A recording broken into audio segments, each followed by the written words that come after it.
আমি দুনিয়ার সর্বোচ্চ ডিগ্রি অর্জন করতে পারি, সর্বোচ্চ শিক্ষা অর্জন করতে পারি, কিন্তু আল্লাহর কালাম যদি না শিখি আপনার আমার সমস্ত শিক্ষা ধুলাই মিশে গেল।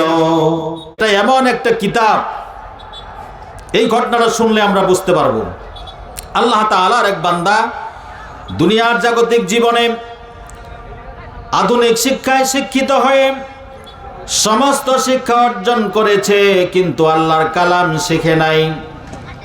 সরকারিভাবে নির্দেশনা হলো তুমি দেশের সর্বোচ্চ শিক্ষা অর্জন করে ডিগ্রি অর্জন করেছ, তুমি এবার যাও অমুক জায়গায়, তোমাকে চাকরির জন্য নিয়োগ দেওয়া হলো। আল্লাহ তাআলার বান্দা সরকারি বিধি মোতাবেক নিজেকে আত্মনিয়োগ করবার জন্য যখন বাড়ি থেকে বের হয়ে গেল, কিছু দূর যাওয়ার পরে দেখে বিশাল লম্বা একটা নদী। এই নদী পার হওয়ার জন্য নৌকা বের দাঁড়িয়ে রয়েছে। আল্লাহ তাআলার বান্দা যখন নদীর তীরে গেল, মাঝি ডাক দিয়া বলল, স্যার আসেন, ওপারে যাবেন নাকি চলেন আপনাকে নিয়ে যাই। আল্লাহ তাআলার বান্দা বলল, মাঝি রে, ওপারে তো আমাকে যেতেই হবে, চলো আমাকে নিয়ে যাও। মাঝি ওই দার্শনিককে নিয়ে, ওই আধুনিক শিক্ষায় শিক্ষিত হয়ে ব্যক্তিকে নিয়ে নদী যখন পার হচ্ছিলেন, কিছু দূর যাওয়ার পরে দার্শনিক ওই বিখ্যাত ব্যক্তি, ওই পণ্ডিত ব্যক্তি জিজ্ঞেস করলো, মাঝি রে, তুমি কি এই নৌকা কতদিন থেকে চালাও? এর আগে কে চালাইতো? মাঝি বলল, স্যার এই নৌকা আমার বাবা চালাইতো। আমার বাবা চালাতে গিয়ে এক সময় ঘূর্ণিঝড় শুরু হয়ে গেল, সাইক্লোন শুরু হয়ে গেল, এমন পানির উত্তাল তরঙ্গ ঢেউ শুরু হয়ে গেল, নৌকা টালমাটাল হয়ে গেল। আমার বাবা এই নৌকা চালাইতে চালাইতেই দুনিয়ার জীবন থেকে বিদায় হয়ে যায়। দার্শনিক আশ্চর্য হয়ে চিৎকার দিয়ে বলল, মাঝি, এই নৌকায় তোমার বাবা মরেছে, আবার এই নৌকা তুমি চালাও? মাঝি বলল, স্যার কি করবেন, উপায় যে নাই, পেট যে খায়। কিছু দূর যাওয়ার পরে দার্শনিক আবার বলল, মাঝি তুমি থাকো কোথায়? মাঝি জবান খুলে মুচকি হেসে দিয়ে বলল, স্যার ওই যে দূরে দেখা যায় ছোট্ট ছোট্ট দুইটা ঘর, ওই ঘর আমার বাবা বানাইছে, ওই ঘরে আমি আর আমার মা আমরা দুইজন মিলেমিশে থাকি। দার্শনিক বলল, মাঝি রে, যেই ঘরে তোমার বাবা মারা গিয়েছে, যেই ঘরে তোমার বাবা বসবাস করত, ওই ঘরে আবার তুমি থাকো, কি আশ্চর্য বিষয়। কিছু দূর যাওয়ার পরে মাঝি এবার বলল, স্যার আপনি থাকেন কোথায়? দার্শনিক বলল, আমি ঢাকার অমুক জায়গায় অমুক ফ্ল্যাটে থাকি। মাঝি এবার বলল, স্যার আপনার বাবা আছে কিনা? দার্শনিক বলল, না মাঝি, আমার বাবা নাই, আমার বাবা মারা গেছে। কিছু দূর যাওয়ার পরে মাঝি আবার বলল, স্যার কি আশ্চর্যের বিষয়, যেই ফ্ল্যাটে আপনার বাবা মারা গেল ওই ঘরে আপনিও থাকেন, এটা কেমন আশ্চর্য। এইবার দার্শনিক মাঝির কাছে একটু লজ্জিত হয়ে গেল। কিছু দূর যাওয়ার পরে দার্শনিক বলল, মাঝি রে, তুমি কি ইতিহাস জানো নাকি? মাঝি বলল, স্যার আমি ইতিহাস জানি না, আমি লেখাপড়া করি নাই।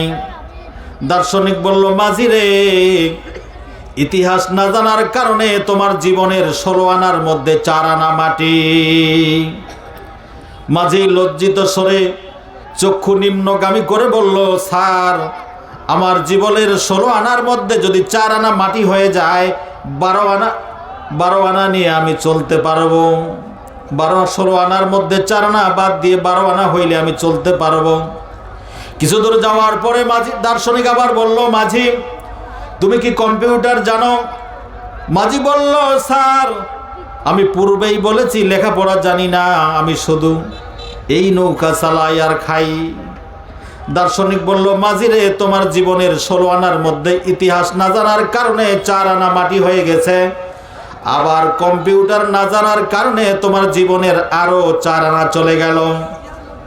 মাঝি এবার মুচকি হাসি দিয়ে লজ্জিত স্বরে স্যারের দিকে তাকিয়ে বলল, স্যার আমার জীবনের 16 আনার মধ্যে 8 আনা যদি চলেও যায়, আরো 8 আনা পুরা বাকি আছে, এই 8 আনা দিয়ে হইলেও আমি চলতে পারবো। কিছু দূর যাওয়ার পরে আবার দার্শনিক এইবার মাঝিকে চিৎকার দিয়ে রেখে বলল, মাঝি তুমি কি বিজ্ঞান জানো? বলল, স্যার আমি তো পূর্বেই বলেছি আমি লেখাপড়া জানি না, আমি এই নৌকা চালাই আর দিন শেষে খেয়ে দে ঘুমায়ে পড়ি। এইবার দার্শনিক বলল, মাঝি রে, তোমার জীবনের 16 আনার মধ্যে 12 আনাই মাটি, তুমি বেকার।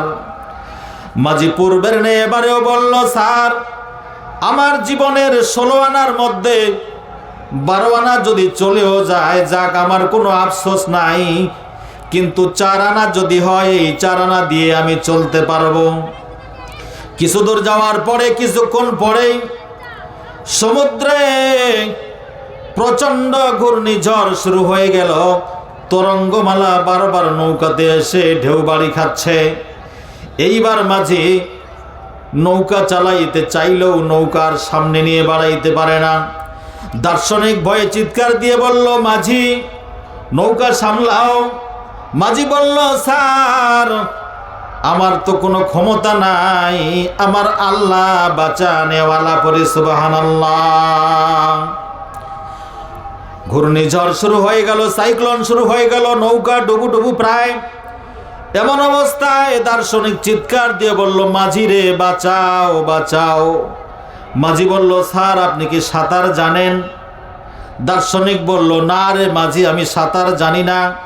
মাঝি চিৎকার দিয়ে বলে উঠল, স্যার আপনি কম্পিউটার জানেন, বিজ্ঞান জানেন, ইতিহাস জানেন, দুনিয়ার সর্বোচ্চ শিক্ষা আপনি অর্জন করেছেন, সর্বোচ্চ ডিগ্রি অর্জন করেছেন, কিন্তু আপনি সাঁতার না জানার কারণে হয়তো এই সমুদ্রে, এই নদীতে হয়তো ডুবে মৃত্যু হতে পারে। দার্শনিক বলল, মাঝি তুমি বাঁচবে কেমনে? মাঝি বলল, স্যার আমি ইতিহাস জানি না, ভূগোল জানি না, বিজ্ঞান জানি না, কম্পিউটার জানি না, কিন্তু আমি সাঁতার জানি, আর এই সাঁতার জানার বদৌলতে হয়তো আমি সাঁতার দিয়ে এই নদী পার হয়েও পারে উঠতে পারবো। ভাইরা আমার, আপনি আমি দুনিয়ার সর্বোচ্চ ডিগ্রি অর্জন করতে পারি, সর্বোচ্চ শিক্ষা অর্জন করতে পারি, কিন্তু আল্লাহর কালাম যদি না শিখি আপনার আমার সমস্ত শিক্ষা ধুলায় মিশে গেল।